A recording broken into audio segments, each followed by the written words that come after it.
بسم اللہ والصلاۃ والسلام علی رسول اللہ، اما بعد۔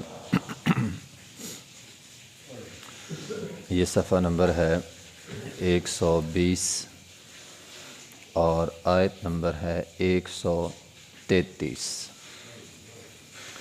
اعوذ باللہ من الشیطان الرجیم، بسم اللہ الرحمن الرحیم۔ وسارعوا إلى مغفرة من ربكم وجنة عرضها السماوات والأرض أعدت للمتقين۔ وسارعوا، جلدی کرو، آگے بڑھو، مقابلہ بازی کرو، الی مغفرۃ من ربکم، مغفرت کی طرف، تمہارے رب کی طرف سے، اللہ نے جو تمہارے لیے مغفرت رکھی ہے اس کی طرف جلدی کرو۔ وجنۃ، اور جنت کی طرف جلدی کرو، عرضها السماوات والارض، اس جنت کی چوڑائی آسمان اور زمین کے برابر ہے۔ اعدت للمتقین، اور وہ جنت متقین کے لیے تیار کی گئی ہے۔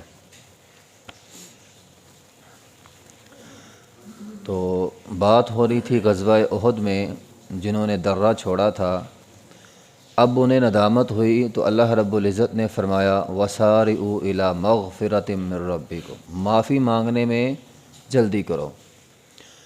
ویسے بھی انسان کو اللہ کے سامنے معافی مانگنے میں دیر نہیں کرنی چاہیے، بندہ انتظار میں نہ رہے، اچھا عمرے پہ جانا ہے، حج پہ جانا ہے تو معافی مانگ لوں گا، یہ انتظار بندہ کرتا ہے۔ اگلے مہینے اگلے سال عمرے پہ جاؤں گا یا حج پہ جاؤں گا تو وہاں جا کر معافی مانگ لوں گا۔ اگر وہاں جانا ہی نصیب نہ ہوا، بندہ یہاں سے چلا گیا، راستے میں ہی حادثہ ہو گیا، وہاں جا کر حادثہ ہو گیا، بندے کو توفیق ہی نہ ملی۔ یوسف علیہ السلام کے بھائیوں نے کہا تھا ہم یوسف کو کنویں میں ڈال لیں، بعد میں کیا کریں گے، معافی مانگ لیں گے۔ 40 سال گزرے گا ان کو، اللہ نے توفیق ہی نہیں دی معافی مانگنے کی۔ تو وسارعوا الی مغفرہ، اس لیے انسان کو دیر نہیں کرنی چاہیے، جلدی معافی مانگے۔ وسارعوا الی مغفرۃ من ربکم، اسی طرح نیکی بھی کرنی ہے تو جلدی۔ نبی علیہ السلام کی حدیث ہے ایسے فتنے آنے سے قبل نیکی کر لو جو فتنے رات کے اندھیرے کی طرح آئیں گے۔ صبح بندہ مومن ہوگا، شام کو کافر، شام کو مومن ہوگا، صبح کافر۔ فرمایا اس وقت انسان اپنے دین کو دنیا کے عوض بیچ دے گا۔ اب دیکھیں نا، ساری آیات کو جوڑیں، پیچھے بات ہو رہی تھی غزوہ احد کی، درمیان میں بات ہوئی سود کی، اب یہاں بات ہو رہی ہے جلدی کرو۔ اس وقت جو صورتحال بن چکی ہے، سود کی لپیٹ میں ہم ایسے آ چکے ہیں کہ یہ حدیث اب سچی ہو رہی ہے۔ صبح بندہ مومن ہوتا ہے، گھر سے نکلتا ہے، شام تک سود کھاتا ہے، کافر ہو جاتا ہے۔ پیچھے ہم نے پڑھا اللہ تعالیٰ نے اعدت للکافرین، سود کو کفر کے ساتھ تشبیہ دی ہے۔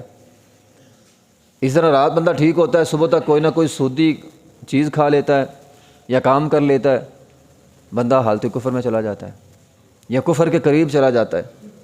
تو ایسا منظر آ گیا ہے۔ نبی علیہ السلام نے فرمایا دین کو دنیا کے عوض بیچ دے گا۔ تو سود دنیا کے 4 پیسے ہیں نا، دنیا کا نفع ہے تھوڑا سا، جو بظاہر دکھتا ہے ہوتا نہیں ہے، سمندر کی جھاگ ہی ہوتی ہے، ختم ہو جاتی ہے، تو اس کے عوض انسان اپنے دین کو بیچ دیتا ہے۔ تو یہ ہے۔ ایک دفعہ نبی علیہ السلام عصر کی نماز پڑھائی آپ نے، عصر کی نماز پڑھانے کے بعد آپ جلدی سے اٹھے، جماعتیوں کے کندھے پھلانگے، حالانکہ نبی علیہ السلام عمومی طور پر منع کرتے ہیں کسی کے کندھے نہیں پھلانگنے۔ اس دن آپ نے جماعتیوں کے کندھے پھلانگے، صحابہ کے کندھے پھلانگ کے جلدی سے گھر چلے گئے۔ اب صحابہ کرام پریشان بیٹھے، نبی علیہ السلام کو کیا ہو گیا، سلام پھیری ہے، فوراً گھر میں چلے گئے۔ نبی علیہ السلام تھوڑی دیر بعد واپس آئے، اب صحابہ کرام اسی تعجب میں بیٹھے ہوئے ہیں کہ آپ کہاں گئے۔ جب واپس آئے تو پوچھا نبی علیہ السلام سے کہاں گئے، نبی علیہ السلام نے فرمایا میرے گھر میں سونے کی ڈلی کا ایک حصہ پڑا تھا اور میں نے اس کو خرچ کرنا تھا، تو میں تو اسے خرچ کرنے گیا تھا، مجھے یاد آ گیا، میں نے فوراً خرچ کر دیا۔ تو وسارعوا الی وسارعوا، جلدی کرنی ہے، لیٹ نہیں کرنی، جلدی کرنی ہے۔ غزوہ احد پیچھے بات ہو رہی تھی، ایک صحابی نبی علیہ الصلوۃ والسلام کے پاس آیا، کہنے لگا اگر میں لڑوں، لڑکے شہید ہو جاؤں تو کہاں جاؤں گا؟ کھجوریں کھا رہا تھا وہ۔ نبی علیہ الصلوۃ والسلام نے فرمایا جنت میں۔ اس نے کہا اچھا جنت میرے سامنے ہے اور میں کھجوریں کھاؤں؟ اس نے کھجوریں پھینک دی، لڑا اور شہید ہو گیا۔ تو یہ ہے وسارعوا، جلدی کرو۔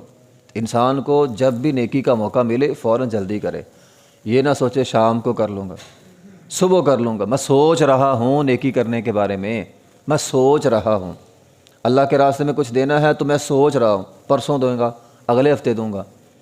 نہیں، اگر اللہ نے توفیق دی ہے، اللہ نے موقع دیا ہے، فوراً دے، ایک لمحے کی بھی تاخیر نہ کریں، اگلے لمحے کی گارنٹی ہمارے پاس نہیں ہے، کسی کے پاس نہیں ہے، تو انسان کو جلدی کرنی چاہیے۔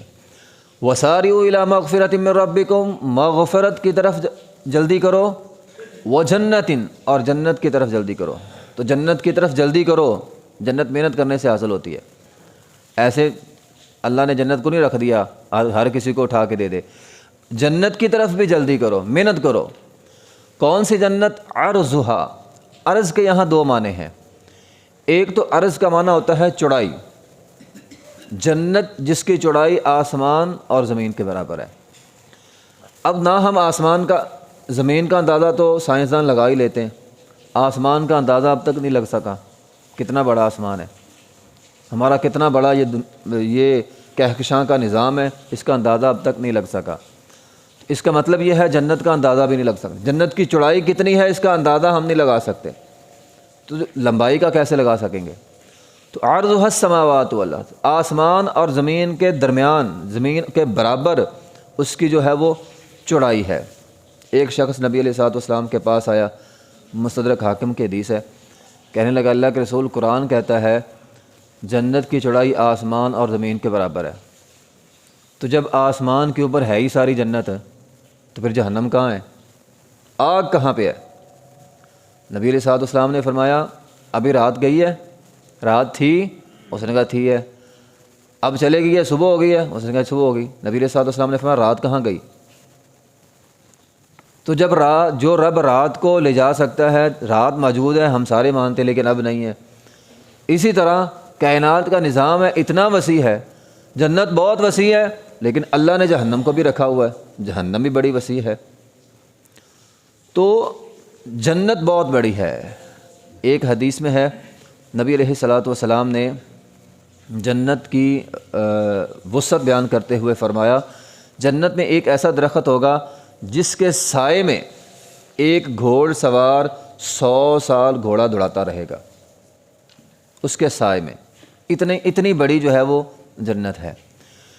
ایک حدیث میں ہے نبی علیہ الصلوۃ والسلام نے فرمایا اللہ تعالیٰ مومن کو جنت میں ایک خیمہ دے گا، اور وہ خیمہ ہوگا موتی کا، یعنی موتی ہے، موتی کے اندر خیمہ ہوگا، جس کو یہ چھوٹے چھوٹے موتی ہم کہتے ہیں، وہ موتی اتنا بڑا ہوگا کہ اس کے اندر خیمہ ہے، اور اس خیمے کی لمبائی 60 میل ہے، اس خیمے کی لمبائی 60 میل ہے، اور اسی کے اندر مومن کا گھر ہے۔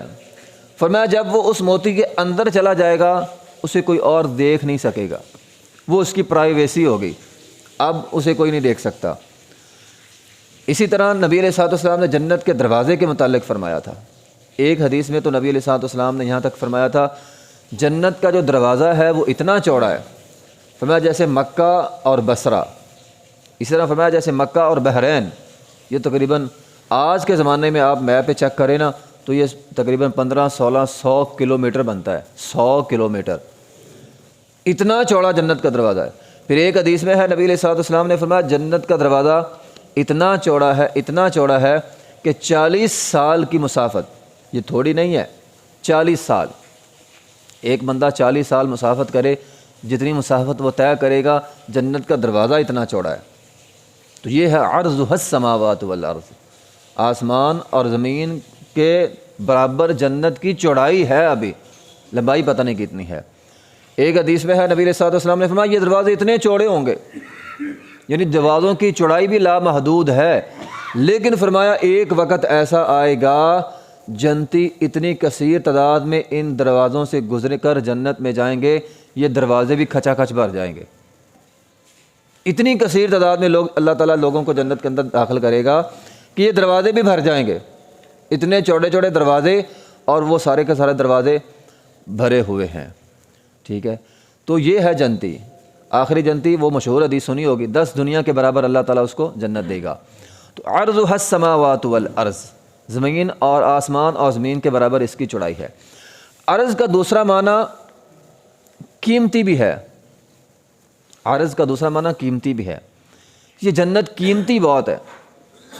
حدیث آپ نے سنی ہوگی، نبی علیہ الصلوۃ والسلام نے فرمایا جنت کی حور کا دوپٹہ دنیا و ما فیہا سے بہتر ہے۔ جنت اتنی قیمتی ہے، فرمایا ایک کوڑے کی جگہ، یہ لاٹھی جس کو ہم بولتے ہیں ایک لاٹھی، یہ 5-6 فٹ کی جو لاٹھی ہوتی ہے، فرمایا ایک لاٹھی کی جگہ دنیا و ما فیہا سے بہتر ہے۔ ایک لاٹھی کی جگہ، یہاں بحریہ ٹاؤن ہو لاہور کا، بڑی قیمتی ہے، ماڑا بندہ سوچ بھی نہیں سکتا۔ دبئی میں مکان لینے کا ہم سوچ بھی نہیں سکتے، لندن میں مکان لینے کا شاید ہم سوچ بھی نہیں سکیں گے، قیمتی ہے نا وہ جگہ، ہم جیسے لوگ نہیں سوچ سکتے۔ تو جنت کتنی قیمتی ہے، ایک لاٹھی رکھنے کی جگہ دنیا و ما فیہا سے بہتر ہے، دنیا و ما فیہا سے بہتر ہے، اور بڑی بھی بہت زیادہ ہے اور قیمتی بھی بہت زیادہ ہے۔ ایسے نہیں ہے کہ صحرائی علاقہ ہے اللہ دے دے گا، ہاں بھی چلو جاؤ بھی لے لو، 10 دنیا کے برابر جنت دی ہے لے لو، بنجر تھا اللہ نے دے دیا، نہیں، ایسی بات نہیں ہے۔ اس کے ایک کوڑے کی جگہ بھی دنیا و ما فیہا سے بہتر ہے، دنیا و ما فیہا سے قیمتی ہے۔ ساری دنیا خرچ کر کے دنیا کے جنت کے ایک کوڑے کے برابر جنت نہیں مل سکتی۔ اور پھر بھی اس سب کے باوجود جنت بہت بڑی ہے، اس کی وسعت کا اندازہ آپ اتنا لگائیں، اتنے لوگ جنت میں جائیں گے، دروازے کھچا کھچ بھرے ہوں گے، لوگ جنت میں جائی جا رہے ہیں۔ آخری جنتی کو 10 دنیا کے برابر جنت ملے گی۔ اس سے آپ اندازہ لگائیں جو اس سے پہلے جنت میں جائیں گے انہیں کتنی جنت ملے گی۔ یہ سارا کچھ ہونے کے باوجود، سب کچھ ہونے کے باوجود کہ لوگوں کو پتہ نہیں کتنی جنت مل جائے گی، کسی کو 10 دنیا کے برابر، کسی کو 100 دنیا کے برابر، ان سب کے باوجود نبی علیہ الصلوۃ والسلام کی حدیث ہے، سلسلہ صحیح حدیثہ کے اندر، جنت پھر بھی خالی ہو گئی۔ سب کچھ ہونے کے باوجود جنت خالی ہے۔ حدیث کے الفاظ ہے، نبی علیہ الصلوۃ والسلام نے فرمایا اللہ جنت کو بھرنے کے لیے نئی مخلوق پیدا کرے گا، جنت ہی خالی ہے۔ کسی کو 100 دنیا کے برابر جنت ملی ہے، کروڑوں اربوں لوگ جنت میں جا چکے ہیں، ابھی بھی جنت خالی ہے، بھری نہیں ہے۔ اللہ جنت کو بھرنے کے لیے نئی مخلوق پیدا کرے گا، وہ پتہ نہیں کتنی ہوگی، اور اس کے ساتھ اللہ تعالیٰ جنت کو پھر بھرے گا۔ تو ایسا نہیں ہے جنت تھوڑی ہے، جنت بہت وسیع ہے، بہت وسیع جنت ہے اللہ تعالیٰ کی، اور اس کی طرف ہمیں ترغیب دلائی گئی ہے۔ اچھا، اب یہ جنت ہے کن کے لیے؟ اعدت للمتقین۔ جس طرح ہم کہتے ہیں نا ہر ایرا گہرا نتھو خیرا، اس کے لیے اللہ نے جنت نہیں رکھی۔ نافرمانوں کے لیے جنت نہیں ہے، اللہ کے باغیوں کے لیے جنت نہیں ہے۔ جنت کن کے لیے ہے؟ متقین کے لیے ہے، جو تقوی اختیار کرنے والے ہیں۔ اور پچھلی بات کے ساتھ اس کو ملائیں، جنت کن کی ہوگی؟ جو سود سے بچنے والے ہیں۔ پیچھے 2 دفعہ اللہ نے تقوی کی بات کی ہے، سود کا تذکرہ کرتے ہوئے 2 دفعہ تقوی کی بات کی ہے۔ اتقوا اللہ اتقوا النار، اللہ سے ڈر جاؤ، اللہ کی جہنم کی آگ سے ڈر جاؤ۔ اور یہاں فرمایا جو ڈریں گے وہ متقین ہوں گے، اور ان کے لیے ہم نے ایسی جنت تیار کی ہے۔ اس لیے یہ محض خیالی ہے، یہاں دنیا میں جو مرضی کر لے، سفارش ہو جائے گی، فلاں ہو جائے گا، جنت مل جائے گی۔ جنت ایسا سستا سودا نہیں ہے، جنت بڑا مہنگا سودا ہے، اور وہاں پیسے نہیں چلیں گے، وہاں انسان کے اعمال چلیں گے۔ اعمال ہوں گے، اللہ کی رحمت ہوگی، تقوی ہوگا، اللہ کی رحمت ہوگی، اور اللہ تعالیٰ بندے کو یہ جنت عطا کریں گے۔ وآخر دعوانا الحمدللہ رب العالمین۔